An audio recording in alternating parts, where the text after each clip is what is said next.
Friends, कैसे हैं आप सब। आई होप आप सभी अच्छे होंगे। आज मैं अनाउंस करने वाली हूँ आपकी क्लास 10th की डिटेल्ड डेट शीट। तो क्लास 10th का पहला पेपर होने वाला है मैथ्स का, जो कि है 17 फरवरी 2026 को। आपकी जो शिफ्ट रहेगी that will be 10:30 AM to 1:30 AM। जिन बच्चों के पास क्लास 10th में होम साइंस है उनको ज्यादा टाइम नहीं मिला है। मैथ्स के इमीडिएटली बाद ही 18 फरवरी वेडनेसडे को जो है आपका होम साइंस का एग्जाम है। अगर आपके पास वोकेशनल कोर्सेज हैं like beauty and wellness, marketing and sales, और आपका मल्टीमीडिया है, physical activity trainer, data science है, तो ये सब जो है आपके एग्जाम्स होने वाले हैं 20 फरवरी को।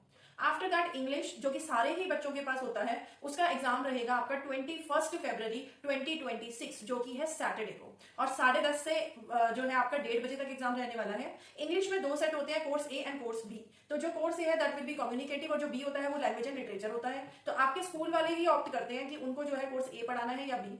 जनरली क्लास 10th में कम्युनिकेटिव रहता है और 11th 12th में हम पढ़ते हैं लैंग्वेज एंड लिटरेचर। तो आप सब्जेक्ट कोड से भी मैच कर सकते हैं। कई बच्चों को 10th क्लास में इतनी नॉलेज नहीं होती है, जो पेपर आते हैं उसमें दोनों ही कोर्सेज देते हैं। तो आपको जो है पहले प्रॉपरली इंफॉर्मेशन गेन करके फिर जाके जो है एग्जाम देना होगा। तो आप सब्जेक्ट कोड से भी पहचान सकते हैं। कम्युनिकेटिव का सब्जेक्ट कोड है 101 एंड जो लैंग्वेज एंड लिटरेचर का दैट इज 184। आफ्टर दैट आपका जो नेक्स्ट एग्जाम रहने वाला है, अगर आपके पास कोई लैंग्वेज सब्जेक्ट है जैसे उर्दू, बंगाली, तमिल, पंजाबी, गुजराती, मणिपुरी, तेलुगु, तो उसका एग्जाम होने वाला है आपका 23 फरवरी 2026 को। तो आप ये जल्दी से नोट डाउन भी कर सकते हैं। और उसके बाद आपका है साइंस। साइंस का एग्जाम मोस्ट इंपॉर्टेंटली बच्चों को इंतजार रहता है, तो that is on 25 February Wednesday को। ठीक है जी। और उसके बाद कुछ वोकेशनल और भी कोर्सेज है like retail, security, automotive, tourism, agriculture, food production, तो ये सब आपके हैं 26 फरवरी को।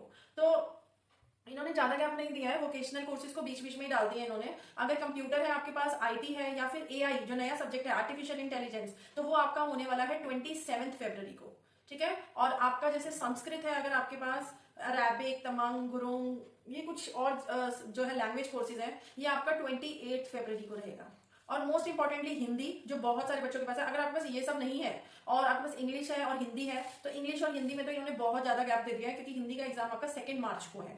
और हिंदी में भी एज यूजुअल कोर्स ए कोर्स बी रहता है, जैसे आपका इंग्लिश में रहता है। तो आप जो है कंफ्यूज मत होइएगा, पहले स्कूल से ही देख लीजिएगा कि आप कौन सा कोर्स पढ़ रहे हैं। इवन आपके एनसीईआरटी की बुक के आगे भी लिखा होता है।